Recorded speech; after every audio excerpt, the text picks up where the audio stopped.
I'm live now. Hey, I got something to say. If you got on before it accidentally went live, I hope you didn't see anything you weren't supposed to.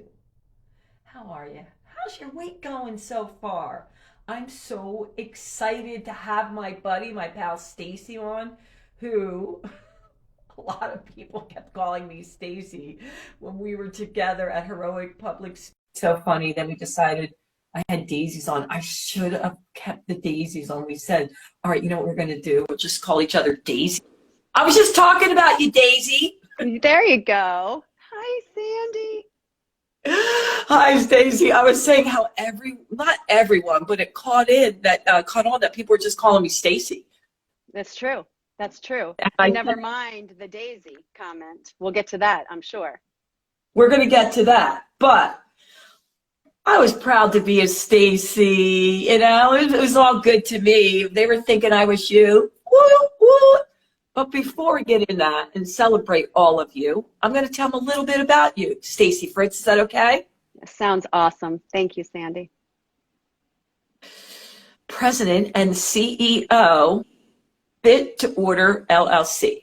For the last 30 years, Stacy has worked in health and wellness industry, inspiring individuals, families, teams, and organizations to invest in their health by using nutrition, movement, and stress management tools that support a busy lifestyle. As a keynote speaker in the house, corporate Woo! facilitator, trainer, and patient advocate, Stacy is on a mission to guide business owners, HR managers, and employees toward elevated cultures of well-being that support healthy, happy, and productive lifestyles at work. Yes. Stacy is the president again and CEO of Fit to Order, founded in 2008, a woman-owned corporate wellness company based in Townsend, MD. Fit to Order specializes in at-work wellness solutions for our sedentary workforce. Amen, sister, and serves local, regional, and national clients. Stacy, you're Jeez. in the house, baby. Boy, it sounds like a lot, Sandy, doesn't it? It sounds like a And I lot. didn't even read the whole thing. I I didn't even read, know. but it's all great stuff.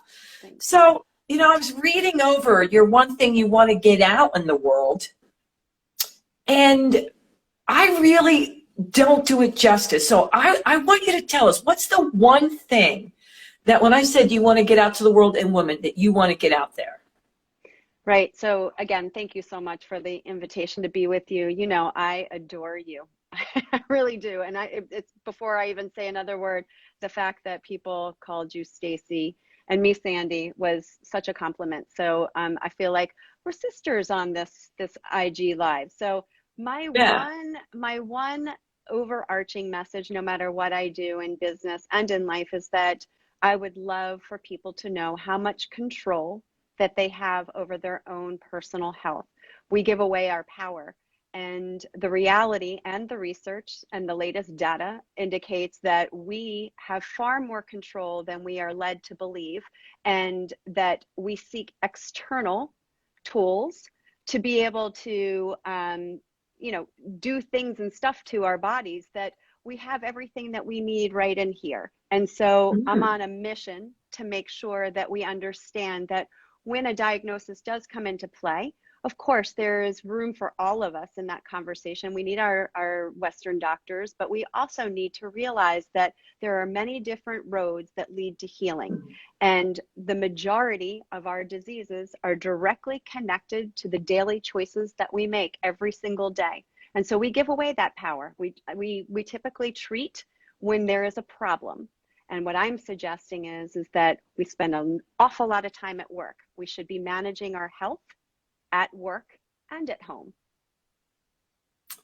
Ah, that's where the sticky wicket lies, Stacy, especially for a lot of my friends and clients and listeners out there.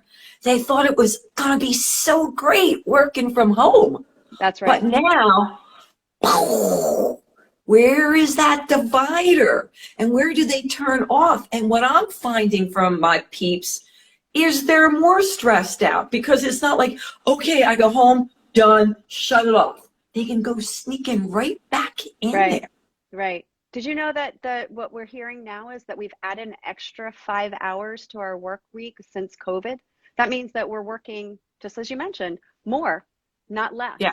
And there we've lost boundaries tremendously post COVID. So I agree with you. And it's in your space and it's in my space. And it's the fact that there is never the off button to truly dial back all the Yeah. information that we're absorbing. It's just a never ending loop. And I think that loop is getting us into a lot more trouble, even more than what we were in trouble with before. So I just got this brainstorm before you came on.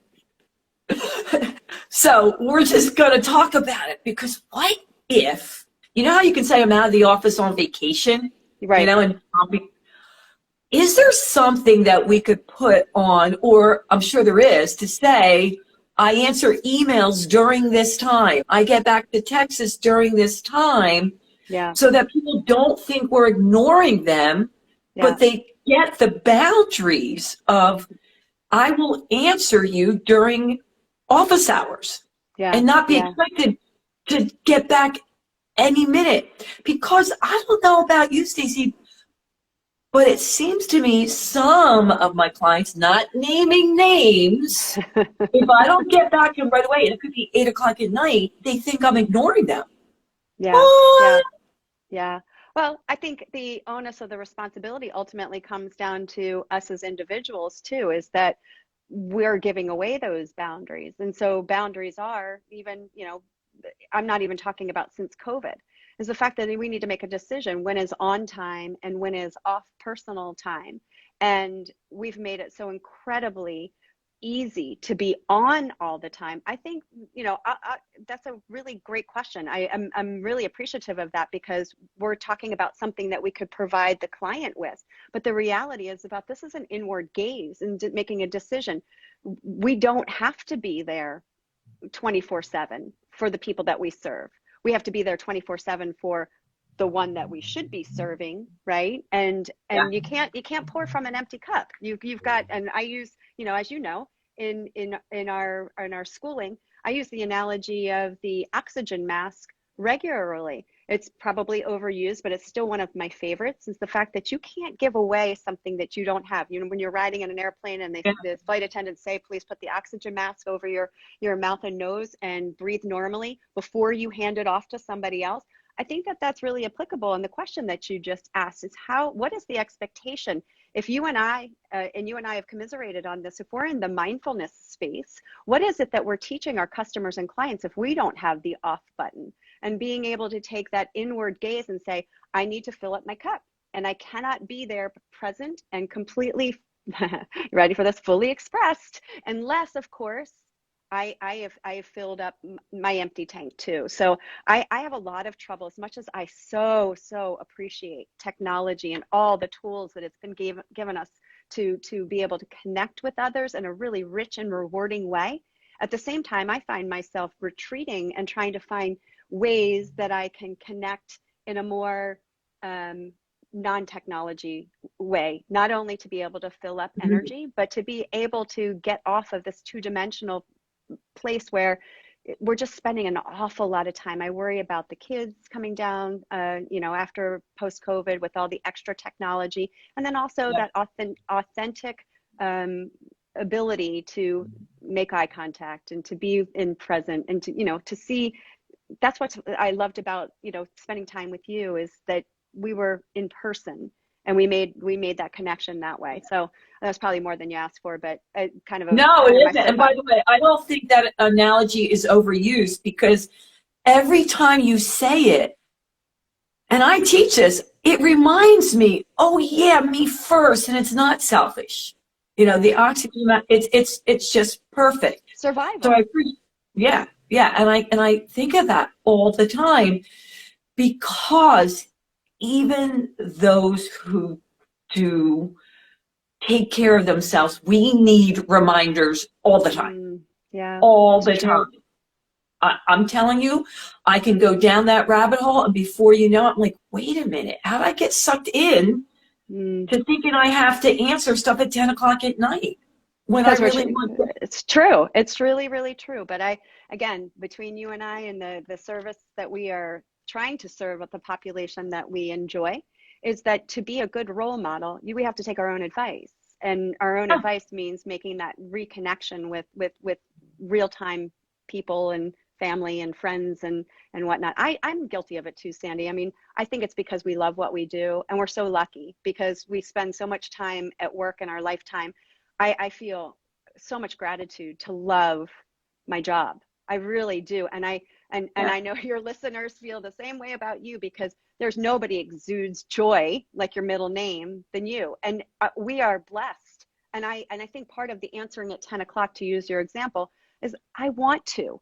I feel that urge, but it really is good self-care to not.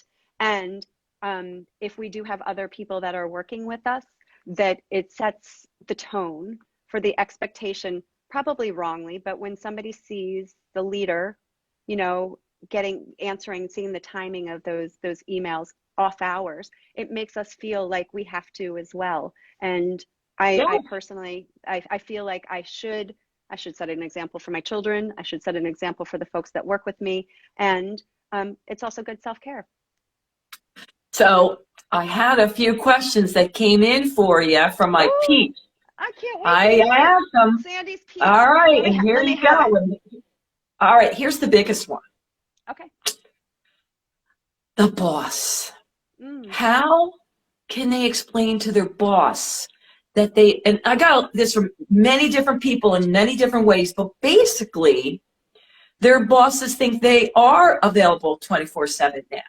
And Mm. how can they explain to their boss that they love what they do and they care about their jobs and their clients, but don't want to answer after business? Yeah, I Give think that's one. a Give really one. great, really, really great question. I think this comes down to the new normal. Business has radically changed since COVID, and again, I I I choose to shine the light on self before I choose to shine the light outward. I Two things. I think that people who employees or our workforce, they presently appear to be in the driver's seat, not for demanding situations, but to reshape the business of work. That's what's happening right now. And my second comment about this comes down to communication. I think communication is going to be as it should have been in the past, but this is our big communication and connection are our two biggest drivers, I think, pushing forward. And communication to me looks like this. When an expectation is set, sometimes we self-impose the expectation that that's what the quote unquote boss, and yes, I did just use air quotes. I can't believe I just did that. Sorry, Sandy. I think that there is an expectation or an assumption that a boss would want that. And if we just flip the script a little bit to what we just talked about, let's just put you and I in the driver's seat as the leaders. Did you ever say out loud or articulate to somebody, I'm going to send an email and my expectation is you get back to me immediately?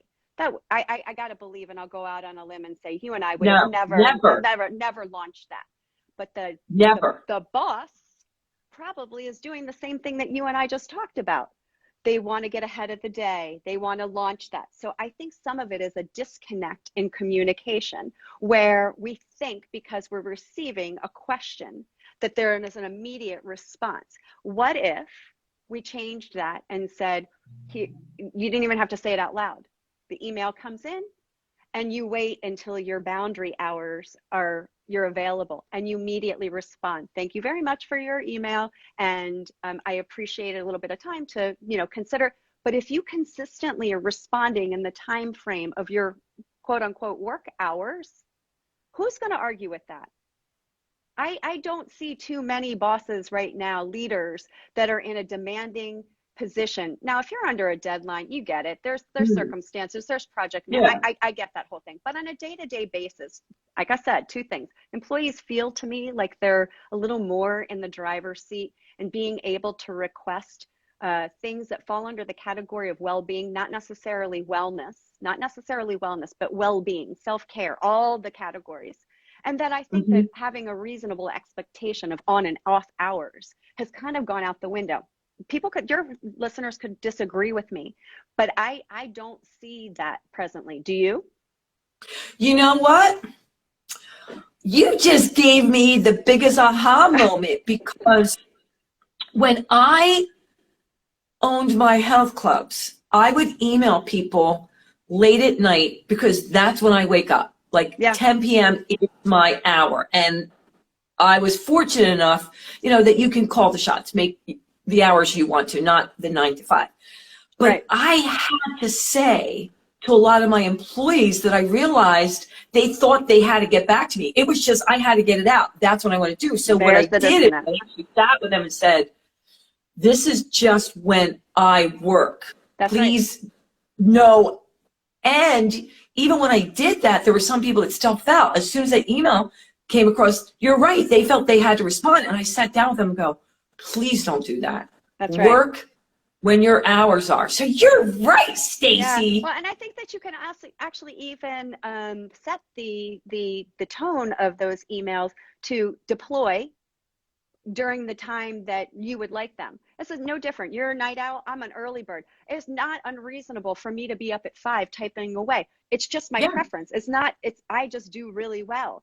But to send an email at 5 a.m. and somebody on the receiving end, an employee getting that ping, that's a trigger, right? And it's a self-imposed trigger. Goes back and says, oh my gosh, they're up. I must be up. I got to get going. And that may not be what was agreed upon. So again, just my big point is that sometimes we make assumptions. And I do believe that this comes down to communication. And I feel like leaders, I wouldn't even call them bosses. I feel like people are willing to take back a little bit more of what is a reasonable expectation. Like I said, the research shows that we're working an extra 5 hours a week. What's that getting us?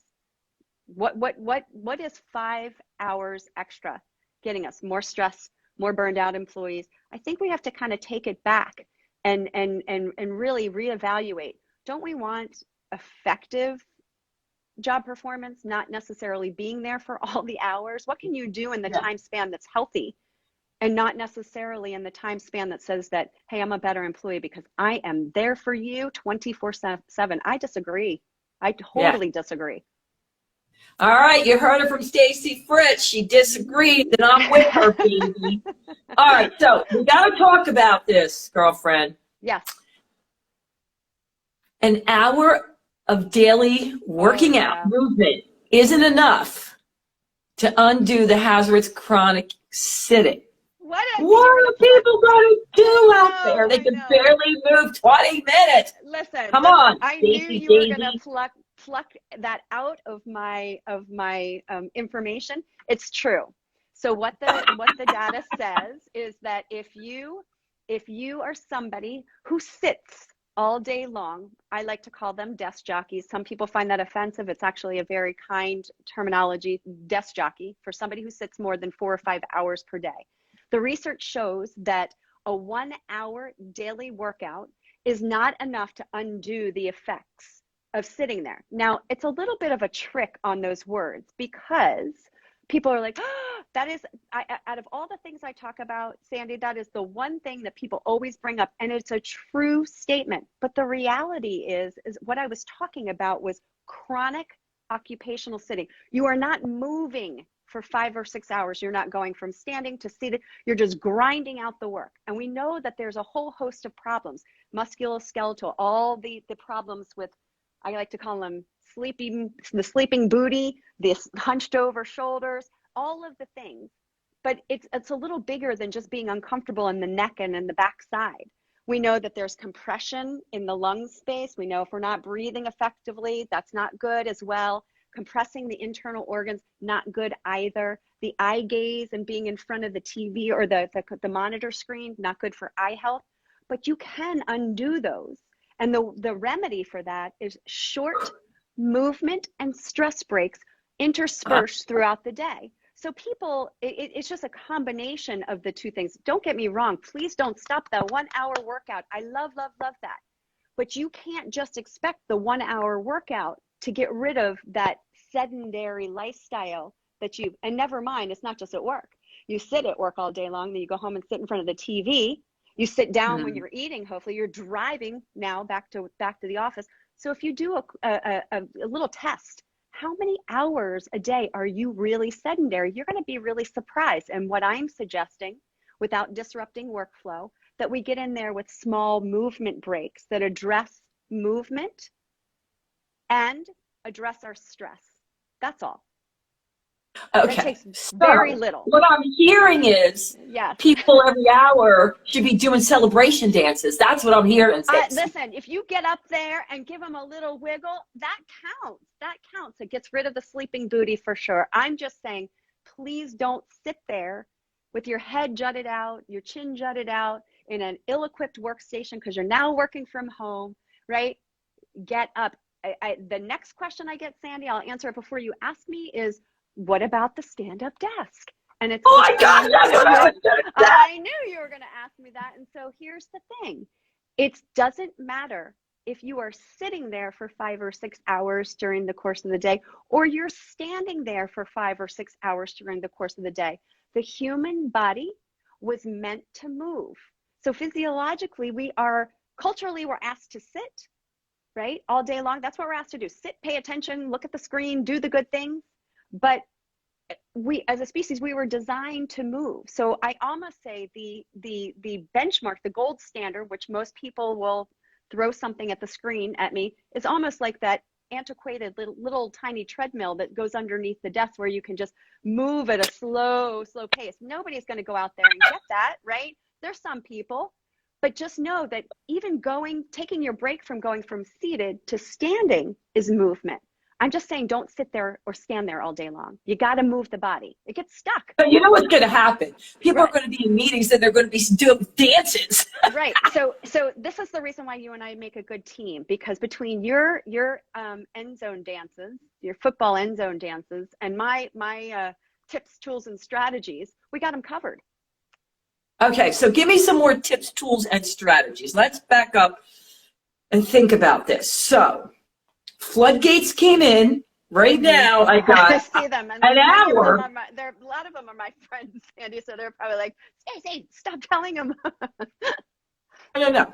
So they're a little bit overwhelmed Yes. about the hour, Yeah. especially those who are doing nothing. So they need suggestions, some Yes, ma'am. tips, tricks, and tools. Let's take a deep breath here, because you say they're more in control of their health than they think. Let's hit it. Calm down, everybody out there. Just breathe. Just breathe. Just breathe. So some tips, tools, and strategies. Well, my first tip is to make sure, since we're not going to be able to disrupt, especially if you're working, we're not going to be able to change all the things, right?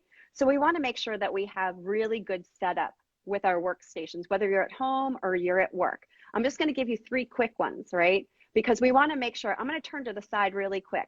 The problem is, from sitting there all day, what we tend to do is jut out the chin a lot. And what happens here, true, is for every inch forward head deviation, for every inch forward, we put an extra 10 pounds on our low back. So let me repeat that. For every inch forward where we're not in alignment, that's an extra feeling of 10 pounds on the lower back. So mostly being able to stay in alignment. And let me just sidebar here. Did you know that your head weighs the same amount as a bowling ball?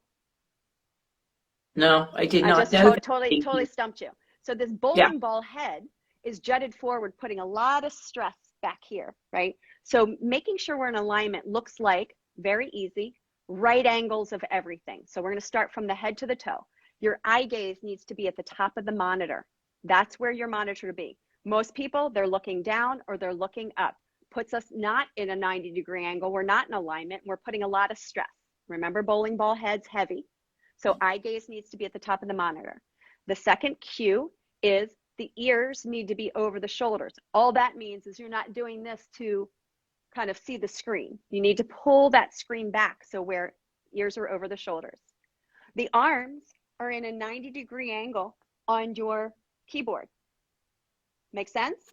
There's a 90-degree angle in your forearm and your top of your arm. So your elbow is in a 90-degree angle when you're typing. This is standing or seated, right? Sitting down on your chair, the feet need to be flat on the floor and the 90-degree angle is in your knees.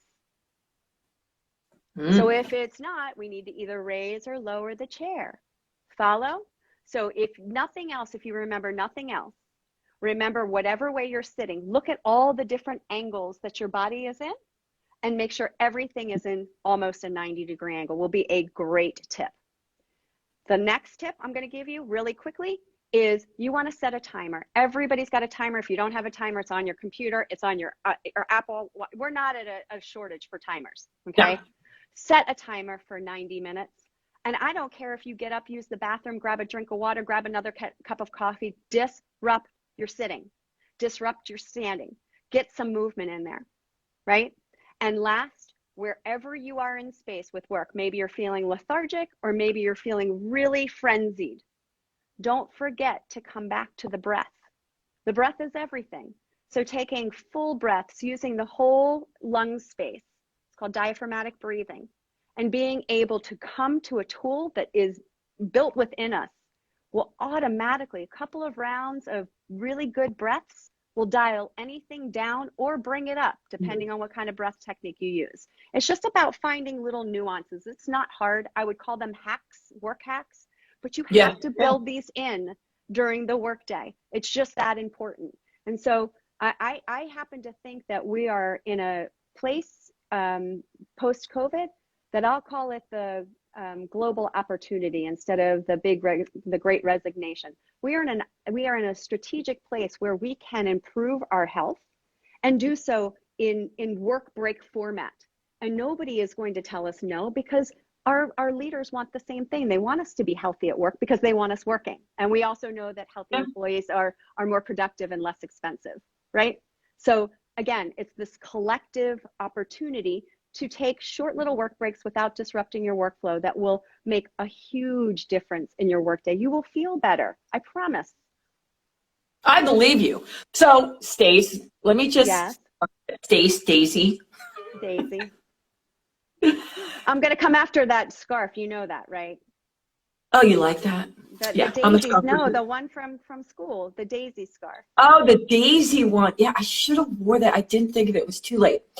Anywho, so what I'm hearing is, yes, we should move an hour a day, but there's also little things that we can do every day. It's the 100%. consistency of them, because over time, sitting like this, oh, I did not know that an inch is 10 pounds.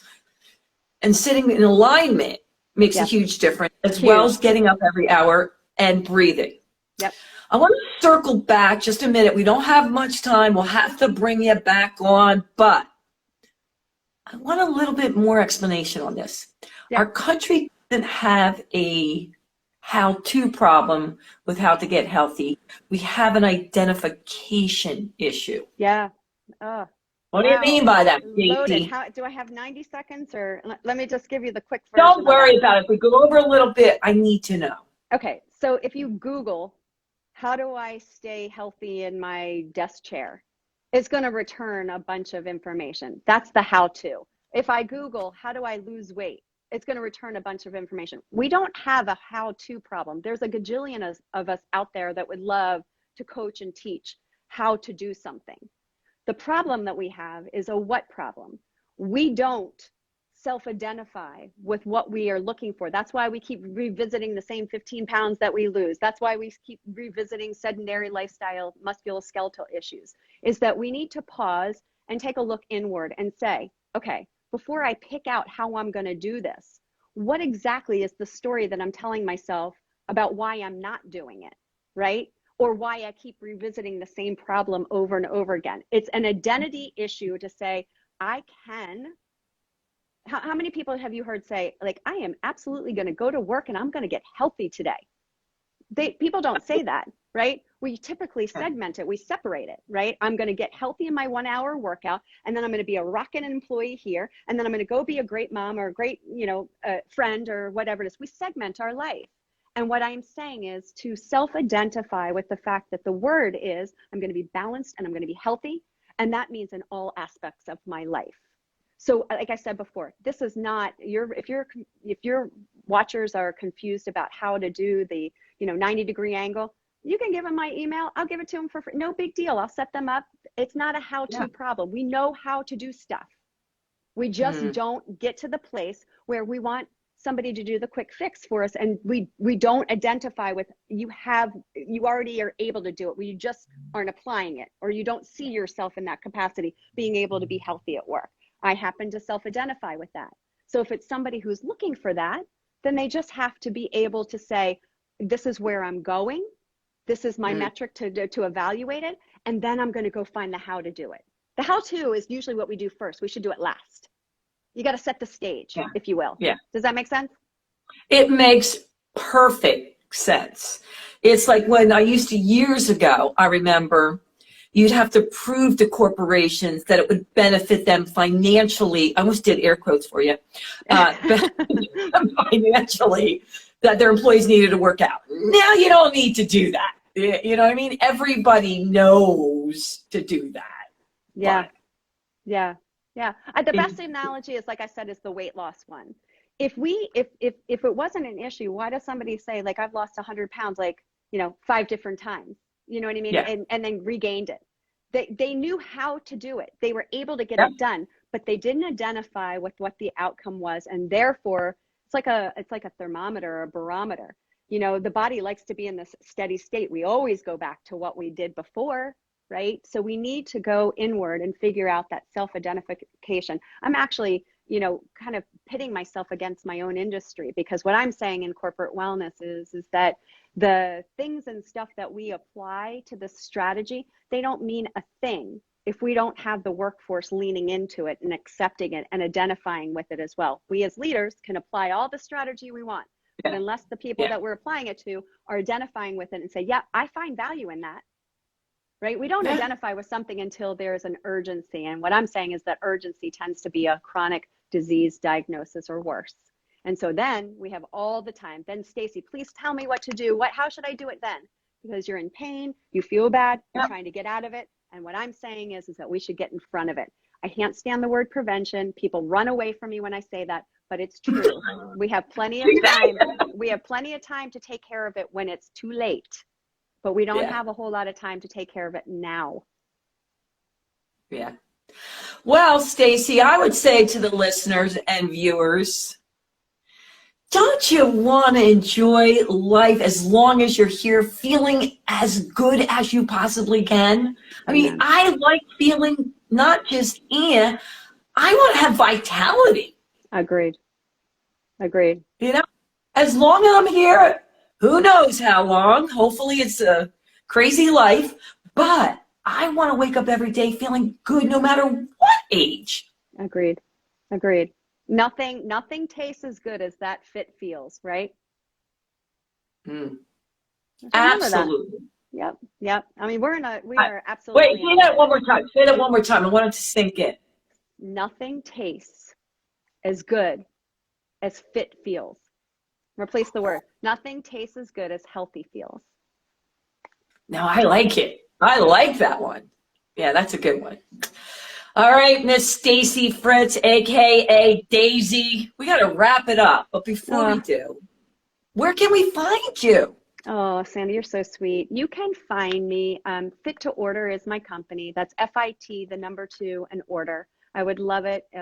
We're across all social media, but you can also join me or reach out to me through my email address. It's stacykf@fittoorder.com.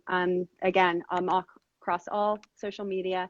Love to chat with you and happy to share those tips, tools, and strategies about staying healthy at work.